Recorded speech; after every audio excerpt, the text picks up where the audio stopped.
اللہم صلی علی سیدنا محمد۔ آج کا سبق سورہ بقرہ کی آیت نمبر 178 سے ہے۔ اعوذ باللہ من الشیطان الرجیم، بسم اللہ الرحمن الرحیم۔ یا ایہا الذین آمنوا کتب علیکم القصاص فی القتلی الحر بالحر والعبد بالعبد والانثى بالانثى فمن عفی له من اخیہ شیء فاتباع بالمعروف واداء الیہ باحسان ذلك تخفیف من ربکم ورحمہ فمن اعتدى بعد ذلك فله عذاب علیم۔ یا ایھا الذین آمنوا، اے ایمان والو، کتبہ مقرر کر دیا گیا ہے، طے کر دیا گیا ہے، لکھ دیا گیا ہے، علیکم تم پر، القصاص قصاص کا معنی برابری، فی القتلی مقتول کے بارے میں، الحر آزاد قتل کیا جائے گا، بالحر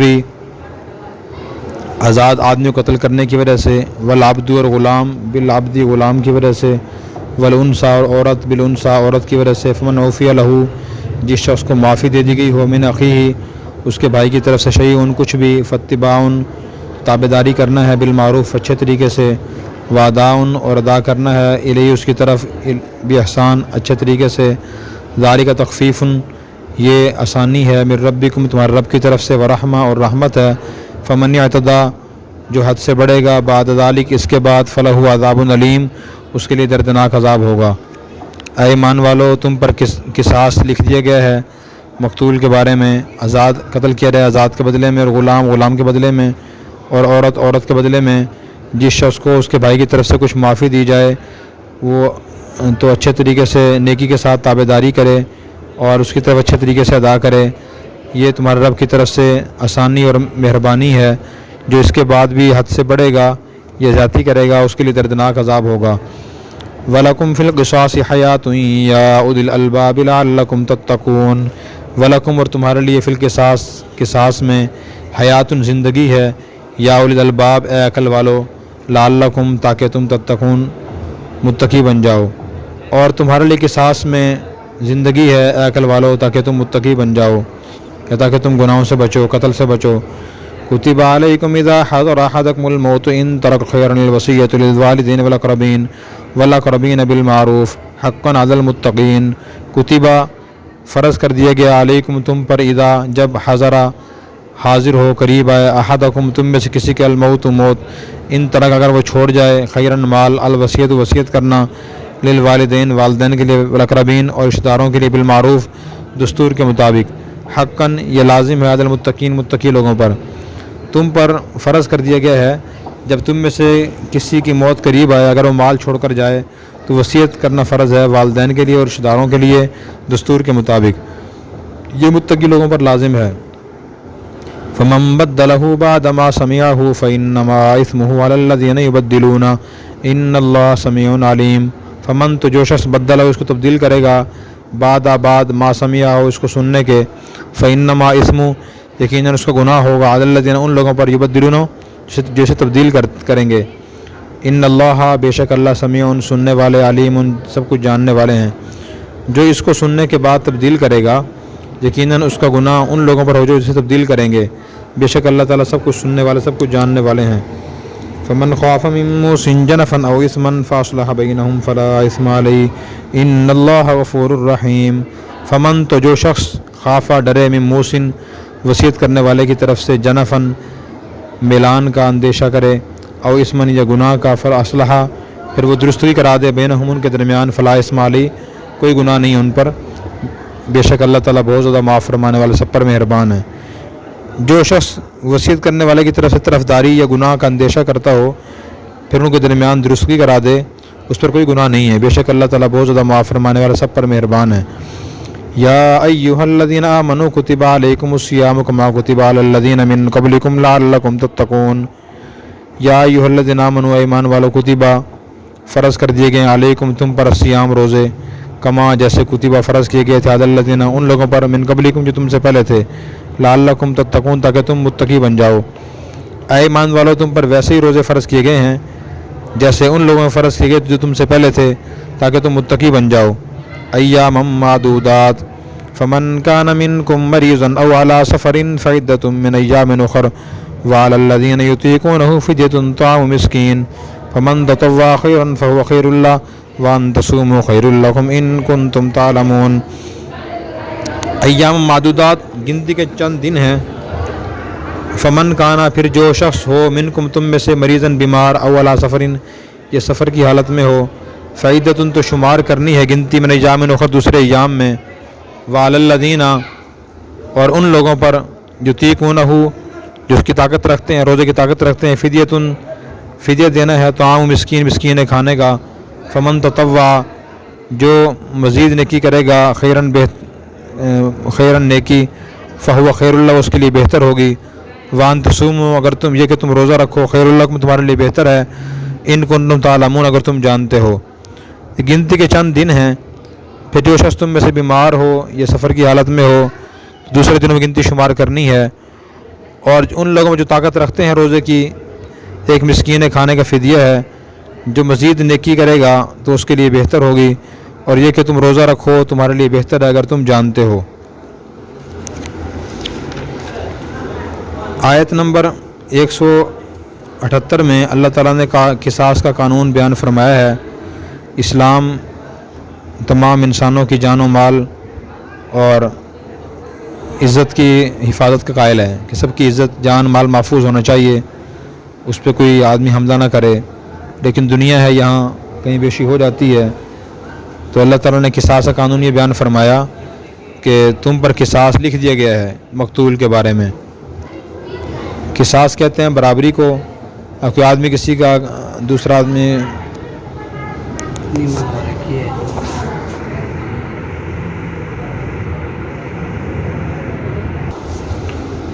تو قصاص قتل عامد کی صورت میں ہوتا ہے۔ قتل عامد کا مطلب جان بوجھے قتل کرنا، ایسے آلے سے قتل کرنا جس سے جو آلہ دھاری دار ہو اور اس سے اعضاء علیحدہ علیحدہ ہو جائیں، خون اتنا بہے کہ انسان مر جائے۔ کہ آدمی کسی کو ایسی چیز مارے جیسے گولی ہے یا بڑا چھرا ہے، خنجر ہے، جیسا دھاری دار پتھر ہے کہ جس سے بندہ عام طور پر مر جاتا ہے، اسے قتل عامد کہتے ہیں۔ کوئی اس کو ایسا بندے کو مارے بندہ مر جائے تو یہ قتل عامد ہوتا ہے۔ تو اس صورت میں جو مقتول کے ورثاء ہوتے ہیں ان کو اختیار ہوتا ہے کہ وہ قاتل سے قصاص لیں۔ اس کے بارے میں کئی مسائل ہیں۔ پہلا مسئلہ تو یہ کہ مقتول کے ورثاء خود قصاص نہیں لے سکتے، قاتل کو پکڑیں قتل پکڑ کے اس کو قتل کر دیں، اس کی اجازت ان کو اجازت نہیں ہے۔ تو پہلا مسئلہ یہ ہے کہ مقتول کے ورثاء قاتل سے خود قصاص نہیں لے سکتے کہ پکڑ کے قتل کر دیں اس کو، اس کی اجازت نہیں ہے۔ اسلامی حکومت کو وہ درخواست دیں گے، حکومت تحقیق کرے گی، جج تحقیق کرے گا قتل عامد بنتا ہے یا نہیں بنتا، جان بوجھ کے مارا ہے، غلطی سے قتل ہو گیا ہے، قتل کی سزا اس میں صورت میں کیا ہے، گورنمنٹ سزا دے گی۔ یہ مسئلہ اچھی طرح ذہن نشین کر لیں۔ ہمارے ہاں قتل بڑا عام ہے، مذہب کے نام پہ قتل، فلانی گستاخ رسول ہے جی مار دو اسے، تو عام بندے کو اجازت نہیں ہے۔ آج تک سنیں گے نہیں کسی مفتی نے، کسی حدیث نے کسی کو قتل کر دیا اس نام پہ پاکستان میں، کبھی کی قتل کی ہے؟ وزارت دین کی سمجھ کس کو ہوتی ہے؟ مفتی کو یا عام بندے کو؟ شیخ الحدیث علماء کو ہوتی ہے یا عام بندے کو فنج مسمر ہوتی ہے؟ تو یہ بھی شریعت کے خلاف ہے۔ یہ بندہ اٹھے فلاں آدمی کو گولیاں مار دے کہ جی یہ گستاخ رسول تھا جی، عدالت تحقیق کرے گی، علماء فیصلہ کریں گے کہ اس نے جو بات کہی ہے گستاخ رسول میں آتی ہے نہیں آتی، اس کی نیت کیا تھی، ارادہ کیا تھا۔ عام بندے کو مارنے کی اجازت نہیں ہے، نہ عام قاتل کو نہ گستاخ رسول کو۔ ایک مسئلہ تو یہ ہے۔ دوسرا اس کے بعد یہ فرمایا الحر بالحر، قتل کیا جائے گا ہزار کے بدلے میں۔ ان الفاظ کے ظاہر سے یہ معلوم ہوتا ہے کہ اگر کوئی آدمی ہزار قتل کرتے نا آزاد کو، پھر قتل کیا جائے گا۔ تو غلام مار دے آزاد کو، آزاد غلام کو مار دے پھر قتل نہیں کیا جائے گا، بظاہر ہی معلوم ہوتا ہے قتل نہیں کیا جائے گا اس کا، لیکن یہ مطلب نہیں ہے اس کا آیت ان الفاظ کا مطلب یہ ہے کہ جو بھی قاتل ہوگا نا اسے قتل کیا جائے گا بدلے میں۔ ٹھیک ہے، قاتل خواہ وہ مرد کو قتل کرنے والی عورت ہو، عورت نے مرد کو قتل کر دیا تو عورت قتل کی جائے گی، تو مرد نے عورت کو قتل کر دیا مرد قتل کیا جائے گا۔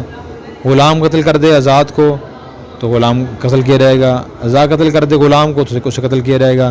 اللہ نے یہ الفاظ اس لیے بیان فرمائے یہاں کہ ہزار کے بدلے میں، عورت کے بدلے میں، یہ بات اس لیے بیان فرمائی کہ زمانہ جاہلیت میں یہ رواج تھا کہ کسی کمزور قبیلے کے عورت طاقتور قبیلے کے مرد کو قتل کر دیتی تو بدلے میں اس عورت کو قتل نہیں کرتے تھے، کسی بڑے آدمی کو قتل کرتے تھے کہ یہ عورت تو گھٹیا ہے، اس کو مار بھی دینے میں کیا برابری ہوگی، کیا برابری ہوگی۔ تو اسلام نے یہ کہا کہ جو قاتل ہے اسے قتل کیا جائے گا، ناحق بندے کو قتل نہیں کیا جائے گا، یہ قانون ہے۔ تو یہ کچھ تھوڑے وراثت کے قصاص کے مسائل ہو گئے ہیں۔ پھر اس کے بعد فمن عفی له من اخیہ شیء فاتباع بالمعروف واداء الیہ باحسان۔ تو مقتول کے ورثاء ہوتے ہیں، ان کو 2 اختیار ہوتا ہے۔ نمبر 1 وہ قصاص لے لیں، باقی 3 اختیار ہوتے ہیں۔ قصاص لے لیں یعنی حکومت سے مطالبہ کریں قاتل کو قتل کیا جائے قصاص میں، اور نمبر 2 یہ بالکل معاف کر دیں، نمبر 3 یہ دیت لے لیں۔ یہ 3 ان کو اختیار ہوتے ہیں۔ اگر بالکل معاف کر دیں وہ کہ چلو اس سے غلطی سے قتل ہو گیا یا اس نے قتل کر دیا ہے، ہم معاف کرتے ہیں، پھر اس سے کچھ نہیں لیا جائے گا۔ نمبر 2 اگر وہ کہ ہم جو دیت لیں گے جی تو دیت لے سکتے ہیں۔ دیت کیا ہوتی ہے؟ 100 اونٹ یا 1000 دینار یا 10,000 درہم، یہ دیت ہوتی ہے، یہ لے سکتے ہیں مقتول کے ورثاء قاتل سے۔ تفصیلات کے بہت زیادہ ہیں، مسائل کتابوں میں لکھی ہوئی ہیں۔ تو اگر مقتول کے ورثاء میں سے ایک آدمی معاف کر دے نا کہ ہم ان قصاص نہیں لیتے، 10 ورثاء ہیں مثال طور پہ، ایک ہی معاف کر دے، پھر قصاص معاف ہو جاتا ہے۔ باقی جو لوگ معاف نہیں کرتے ان کو پھر دیت دی جاتی ہے ان کے حصے کے مطابق، جتنے راس میں ان کا حصہ بنتا ہے نا ویسے ان کو وہ دیت دی جاتی ہے قتل عامد کی صورت میں۔ پھر اللہ نے فرمایا کہ جس قاتل کو معاف کر دیا جائے نا، قصاص معاف کر دیا جائے، فاتباع بالمعروف، وہ اچھے طریقے سے دیت ادا کرے، اور جو مقتول کے ورثاء ہیں وہ اچھے طریقے سے مطالبہ کریں، ٹھیک ہے، اور واداء الیہ باحسان، اور مقتول کے جو قاتل ہے وہ اچھے طریقے سے ادا کرے، وہ ٹال مٹول نہ کرے، جو مقدار طے ہو جائے اس میں کمی نہ کرے وہ۔ یہ تخفیف من ربکم، یہ آسانی تمہارے رب کی طرف سے اور مہربانی ہے۔ بنی اسرائیل میں قصاص ہی تھا کہ جو قاتل قتل کر دیتا تھا نا اس کو قصاص لیا جاتا تھا، معافی نہیں تھی وہاں۔ یہ اللہ نے مہربانی کی، ہمارے لیے آسانی کا راستہ پیدا کر دیا، قصاص بھی لے سکتے ہیں، دیت بھی لے سکتے ہیں، معاف بھی کر سکتے ہیں۔ پھر میں جو اس پر ذاتی کرے گا اس کے لیے دردناک عذاب ہوگا۔ ذاتی دونوں طرف سے ہو سکتی ہے۔ نمبر 1 قاتل سے ذاتی ہو سکتی ہے، قاتل کہے میں دیت دیتا ہی نہیں، جب آدمی پھنسا ہوا ہوتا ہے پھر کہتا ہے میں معاف کر دو میں دیت دے دوں گا، بعد میں کہ میں دیتے نہیں دیت، یہ ذاتی ہے اس کی طرف سے۔ یہ مقتول کے ورثاء دیت بھی لے لیں پھر بعد میں قاتل کو قتل بھی کر دیں خود، یہ بھی ذاتی ہوگی، اس کی اجازت نہیں ہے۔ پھر اس کے بعد فرمایا کہ تمہارے لیے قصاص میں زندگی ہے۔ قصاص میں زندگی کیسے ہے؟ زندگی ایسے جب ایک آدمی کو پھانسی لٹکایا جاتا ہے نا قاتل کو، تو باقی لوگ کان کھڑے ہو رہتے ہیں، پھر ہر آدمی ڈرتا ہے کہ اگر میں قتل کروں گا تو میں پھانسی پہ لٹکا دیا ہوں گا اور میں زندگی سے محروم ہو جاؤں گا، بیوی بیوہ ہو جائے گی، بچے یتیم ہو جائیں گے۔ اور جب قاتل کو گورنمنٹ کچھ نہ کہے پھرتا رہے اس طرح، پھر قتل بہت زیادہ ہوتے ہیں۔ سعودیہ میں ایسے ہوتا ہے کہ قاتل بچتا نہیں ہے، وہاں قتل کر دیا جاتا ہے اسے قصاصاً، گورنمنٹ قتل کرتی ہے تو وہاں قتل بہت کم ہوتے ہیں۔ ہمارے یہاں کا لین لگی ہے، اس کی وجہ قاتل چھپ جاتا ہے، روپوش ہو جاتا ہے، بری ہو جاتا ہے عدالت سے، اس لیے قتل بہت زیادہ ہوتے ہیں۔ قصاص میں زندگی عقل والو تاکہ تم بچو۔ پھر اس کے بعد فرمایا کہ تم پر وصیت فرض کر دی گئی ہے جب تم میں کسی کی موت قریب آئے۔ پہلے یہ حکم تھا کہ جب بھی کوئی آدمی مرنے قریب ہوتا اس کے لیے حکم تھا کہ اپنے والدین کے لیے تہائی مال کی وصیت کر جائے، رشتہ داروں کے لیے وصیت کر جائے، لیکن جب بعد وراثت کی آیت نازل ہوئی نا یوصیکم اللہ فی اولادکم، تو پھر یہ حکم منسوخ ہو گیا کہ اب جو مرنے کے بعد انسان کے وارث بنتے ہیں نا لوگ رشتہ دار، ان کے لیے وصیت کرنا جائز نہیں۔ نئی پاک کی حدیث لا وصیت لوارث، وارث کے لیے وصیت کرنا جائز نہیں ہے۔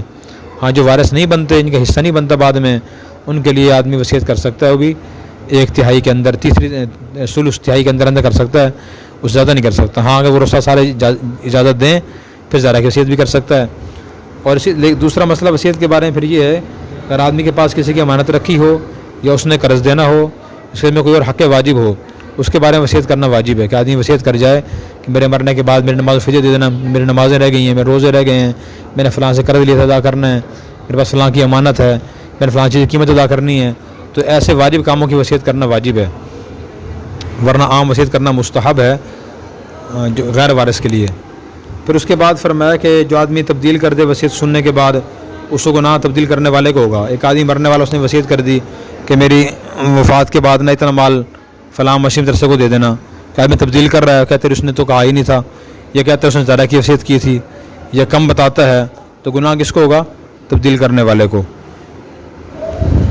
فمن خاف موسن جنفن او اسمن فاصلح بینہم، اس کا مطلب یہ ہے اگر وصیت کرنے والا خلاف شرع وصیت کر رہا ہو، اپنے وارث کے لیے وصیت کر رہا ہو یا جھوٹی وصیت کر رہا ہو، یہ کہہ رہا میں نے فلاں سے اتنا قرض لیا ہے وہ دینا ہے میں نے، حالانکہ اس نے قرض لیا ہی نہیں تھا، ویسے ہی وہ اس کو نوازنے کے لیے یہ بات کہہ رہا ہے، پھر جس کو وصیت کر رہا ہو تو اس کو چاہیے کہ وہ اس کو درستی کرا دے۔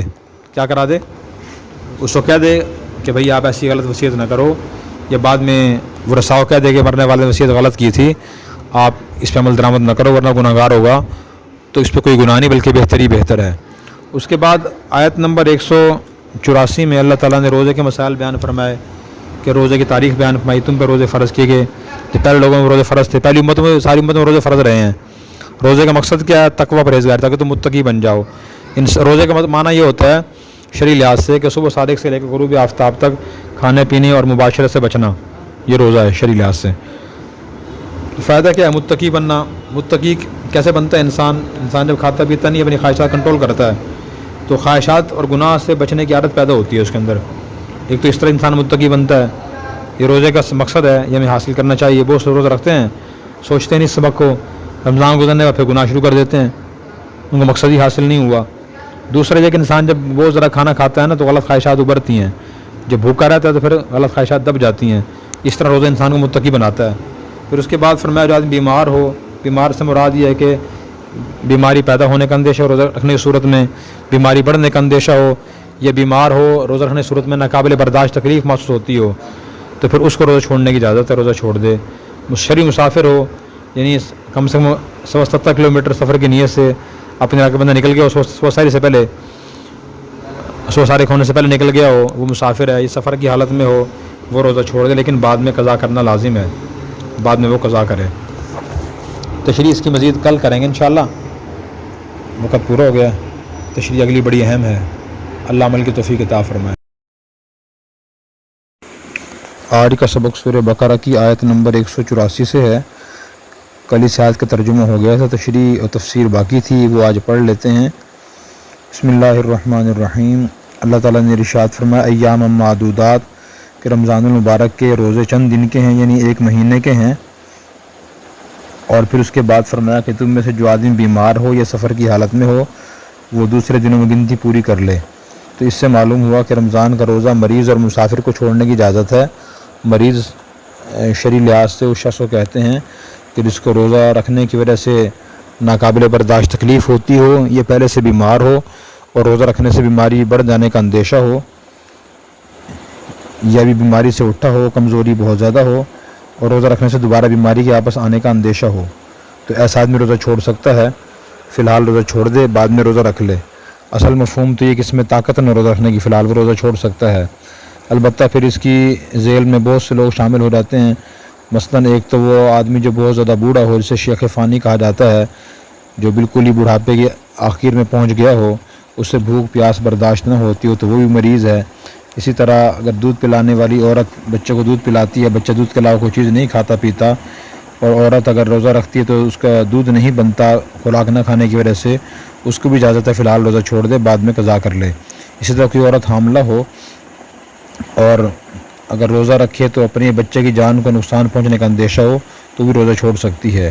اسی طرح کوئی آدمی کسی کو بھوک پیاس اتنی زیادہ لگے کہ حالت بھوک پیاس ناقابل برداشت ہو جائے، اس کو روزہ چھوڑنے کی اجازت ہے، فی الحال روزہ چھوڑ دے اور بعد میں وہ قضا کر لے۔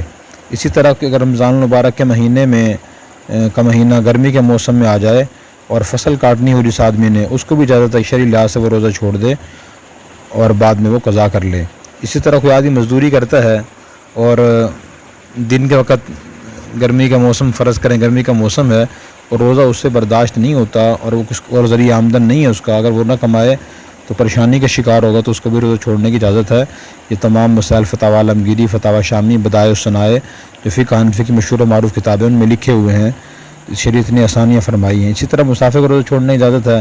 مسافر سے مراد یہ ہے کہ جو آدمی 77 کلومیٹر سفر کی نیت سے صبح صادق ہونے سے پہلے اپنے شہر سے نکل چکا ہو، وہ روزہ چھوڑ سکتا ہے۔ بعد میں وہ فائدۃ من ایام اخر کا مطلب یہ ہے کہ جو لوگ فی الحال مجبوری کی وجہ سے روزہ چھوڑ دیں تو بعد میں وہ روزے کی قضا کریں۔ پھر اس کے بعد فرمایا وعد الذین یطیقونہ فدیۃ طعام مسکین، کہ جو لوگ روزے کی طاقت رکھتے ہیں ان کے ذمے ایک مسکین کے کھانے کا فدیہ ہے۔ اس آیت کے اور ان الفاظ کے مفسرین نے دو مطلب بیان فرمائے ہیں۔ ایک مطلب تو یہ بیان فرمایا کہ ابتدائی اسلام میں جب روزے کا حکم آیا تو صحابہ کرام کو روزہ رکھنے کی عادت نہیں تھی، اس وقت اللہ تعالیٰ نے اجازت دی تھی کہ جو چاہے روزہ رکھے، جو چاہے روزہ نہ رکھے، لیکن اس کا فدیہ دے دے۔ فدیہ کیا تھا؟ 2 کلو گندم، جو اسی قیمت کسی مسکین کو دے دے۔ ایک مطلب تو یہ بیان کیا گیا ہے۔ دوسرا مطلب یہ بیان کیا گیا ہے وعد الذین کے بعد لا یطیقونہ، لا یہاں محذوف ہے، اور اس کا مطلب یہ ہے کہ جو روزے طاقت نہیں رکھتے تو وہ لوگ فدیہ دے سکتے ہیں۔ اور اس آیت سے مسئلہ معلوم ہوا کہ جو فی الحال بیمار ہوں اور بعد میں روزہ رکھ سکتے ہوں زندگی میں تندرست ہونے کے بعد یا مقیم بننے کے بعد، ان کو فدیہ دینے کی اجازت نہیں ہے۔ بعض مسلمان لا علمی کی وجہ سے سمجھتے ہیں کہ فی الحال اگر روزہ نہیں رکھ سکتے تو فدیہ دے دو، تو ہر آدمی فدیہ نہیں دے سکتا، جو دائمی بیمار ہو وہ فدیہ دے سکتا ہے۔ پھر اس کے بعد فرمایا فمن تطوع خیرا فہو خیر اللہ، جو آدمی معمولی تکلیف میں مبتلا ہو، روزہ چھوڑنے کی اس کو اجازت ہو، یا مسافر سفر کی حالت میں ہو، سفر بھی شرعی ہو، اس کو روزہ چھوڑنے کی اجازت تو ہوتی ہے، اگر وہ رکھ سکتا ہو اور رکھ لے تو پھر رکھ لینا اس کے لیے افضل ہے، اگر تکلیف ہو پھر روزہ چھوڑ دینا افضل ہے۔ حدیث میں نبی پاک صلی اللہ علیہ وسلم کی دونوں قسم کے معمولات آتے ہیں کہ آپ صلی اللہ علیہ وسلم فتح مکہ کے سفر میں تھے، رمضان المبارک کا مہینہ تھا، آپ مدینہ سے چلے تو مسلسل روزے رکھتے رہے، حالانکہ آپ شرعی مسافر تھے، اس لیے روزے رکھے کہ اس وقت کوئی خاص تکلیف مشقت ناقابل برداشت حالت تک نہیں پہنچی ہوئی تھی، روزے رکھتے رہے آپ بھی اور صحابہ کرام بھی۔ جب آپ مقام عصفان پہنچے، وہاں پہنچ کر آپ نے تکلیف مشقت برداشت محسوس فرمائی تو آپ نے روزہ توڑ دیا، کیونکہ مسافر کو روزہ چھوڑنے کی اجازت ہوتی ہے، اس کے بعد پھر آپ جب سفر میں رہے روزہ نہیں رکھے آپ نے، اس لیے اس کا دار و مدار روزہ رکھنے والے کی حالت پر ہے، اگر حالت ناقابل برداشت ہو تو روزہ چھوڑ دے، اگر ناقابل برداشت نہ ہو تو روزہ رکھنا افضل ہے، چھوڑنا پھر بھی جائز ہے۔ اس کے بعد فرمایا شہر رمضان الذی انزل فیہ القرآن ھدی للناس وبینات من الھدی والفرقان، شہر رمضان، رمضان کا مہینہ، الذی وہ ہے، انزل اتارا گیا، فیہ جس میں القرآن و قرآن، ھدی للناس لوگوں کے لیے ہدایت کا ذریعہ ہے، وبینات اور یہ دلائل ہیں، من الھدی ہدایت کے، والفرقان اور فرق کرنے کے، فمن شہدہ جو شخص حاضر ہو، منکم تم میں سے،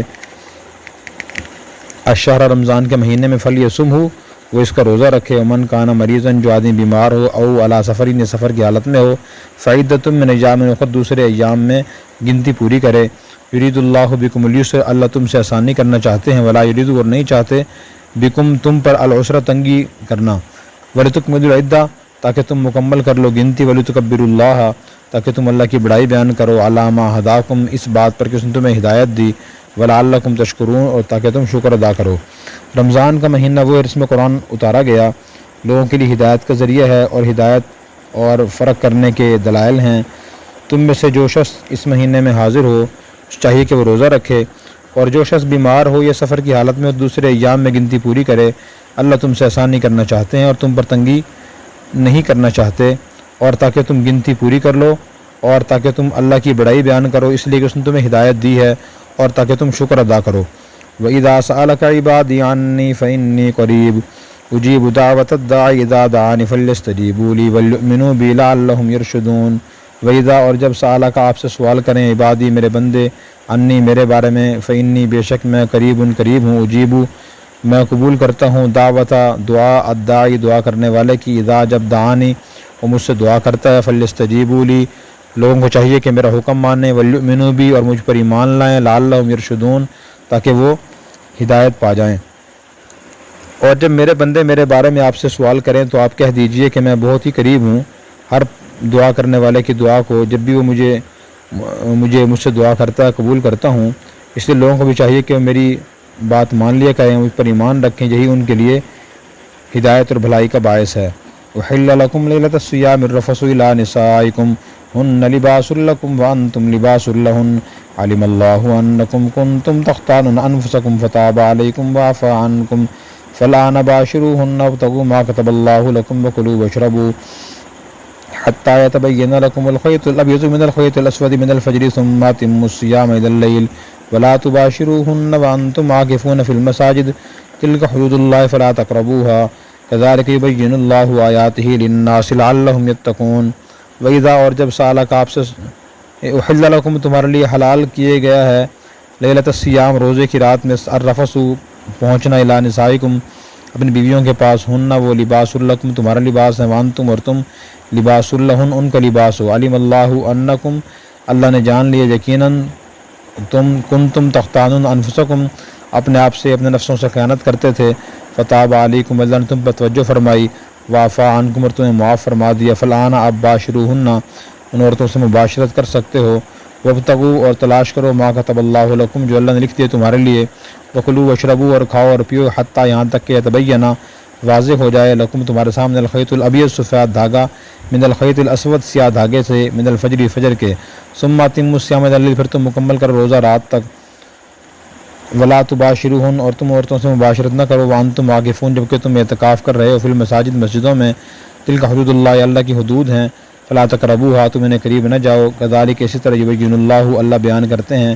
آیات ہی اپنی نشانیاں للناس لوگوں کے سامنے، لعلہم یتقون تاکہ وہ بچتے رہیں۔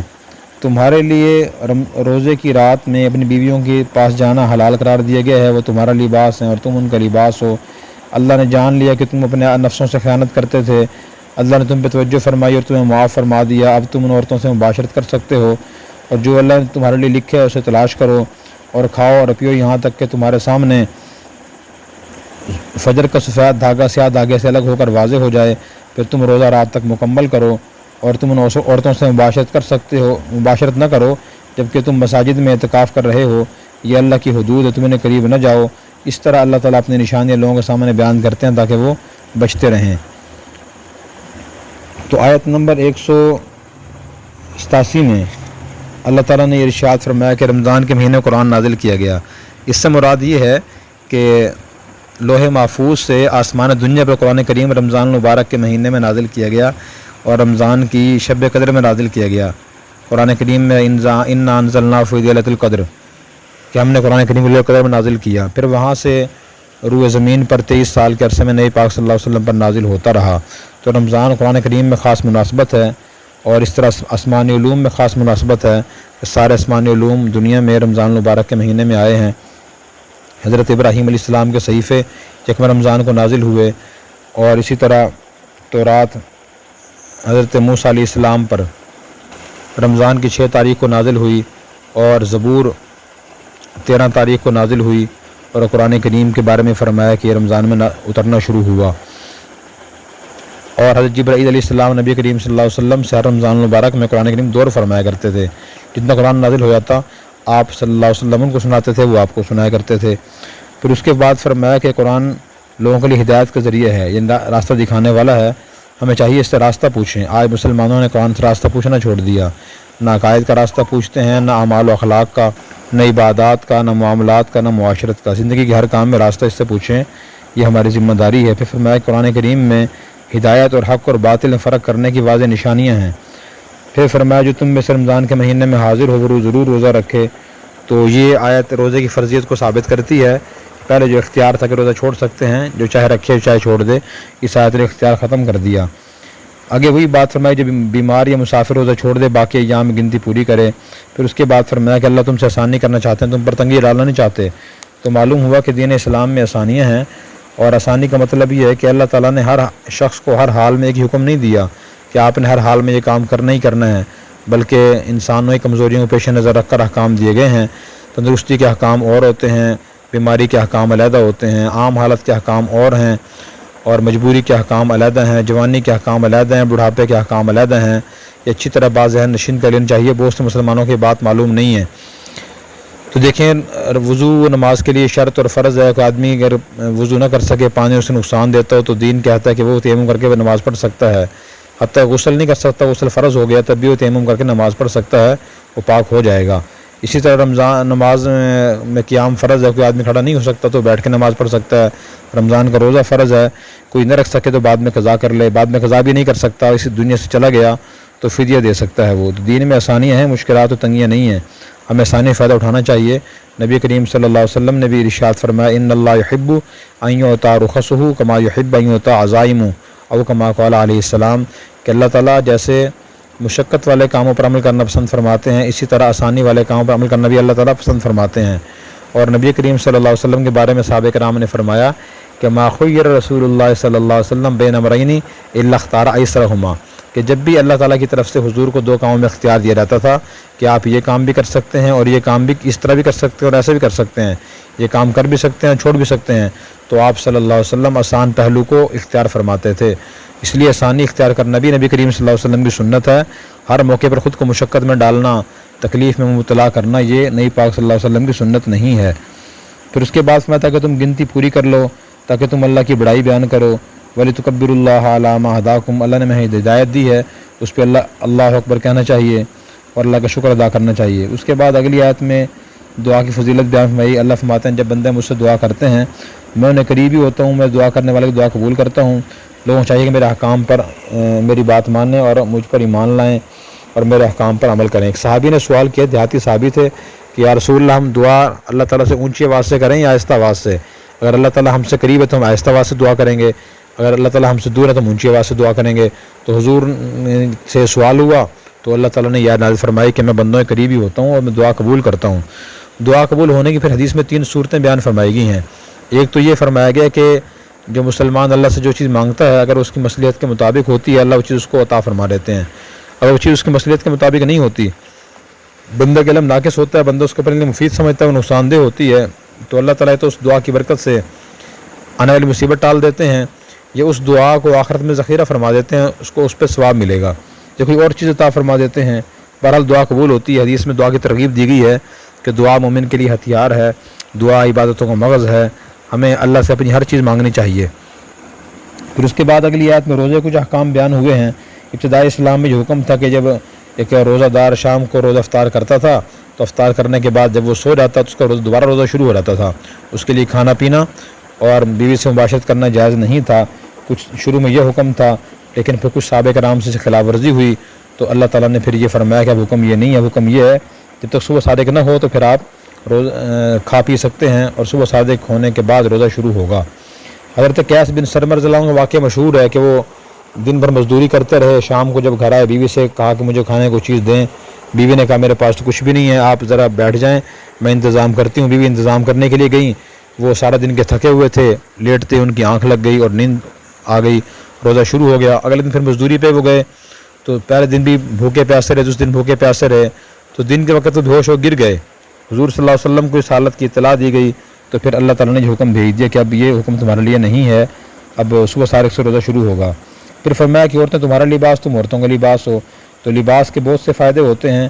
لباس جسم کو چھپاتا ہے, جسم کے لیے خوبصورتی کا باعث ہوتا ہے, لباس انسان کو خوبصورت بناتا ہے. تو اس لیے چاہیے کہ عورتیں مردوں کے بیوی شوہر کے شوہر بیوی کے قریب رہے, جیسے لباس قریب رہے تو دور نہ رہیں. اور نمبر 2 ایک دوسرے کے لیے خوبصورتی کا باعث بنے, بدنامی کا باعث نہ بنے, ایک دوسرے کی برائیاں بیان نہ کریں, نہ بیوی شوہر کی نہ شوہر بیوی کی. اسی طرح ایک دوسرے کے لیے راحت اور سکون کا باعث بنے, پریشانی کا باعث نہ بنے. یہ لباس کے ان الفاظ میں ہمارے لیے اشارہ ہے. پھر اس کے بعد فرمایا کہ اللہ نے تمہیں معاف کر دیا, اب تم رات کو بیویوں سے مباشرت کر سکتے ہو, جو اللہ نے لکھا ہے تم وہ تلاش کر سکتے ہو. مراد یہ ہے کہ آدمی جب بھی مباشرت کرے تو اس کا مطلب صرف خواہش پوری کرنا نہ ہو بلکہ اولاد کا حصول ہو. بہت سے لوگ بالکل اپنی خواہش جان بوجھ کر پیدا کر کے طاقت ضائع کرتے ہیں, تو یہ بھی شرعی لحاظ سے درست نہیں ہے. انسان کو اپنی طاقت کی حفاظت کرنی چاہیے, اس کا خیال کرنا چاہیے. اس کے بعد جو وکلوا واشربوا حتی یتبین سے ہے, یہاں سے انشاءاللہ تفصیل کل عرض کریں گے. بہت اہم تفسیر ہے. اللہ تعالی ہمیں قرآن کریم سمجھ کر اخلاص سے نیت سے عمل کرنے کی توفیق عطا فرمائے. اور اگر آپ نے ابھی تک ہمارا چینل سبسکرائب نہیں کیا تو فوراً سبسکرائب کیجئے, ساتھ ہی بیل آئیکن پر کلک کریں تاکہ مزید آنے والی ویڈیو ہیں وہ آپ کو وقت پر ملتی رہیں.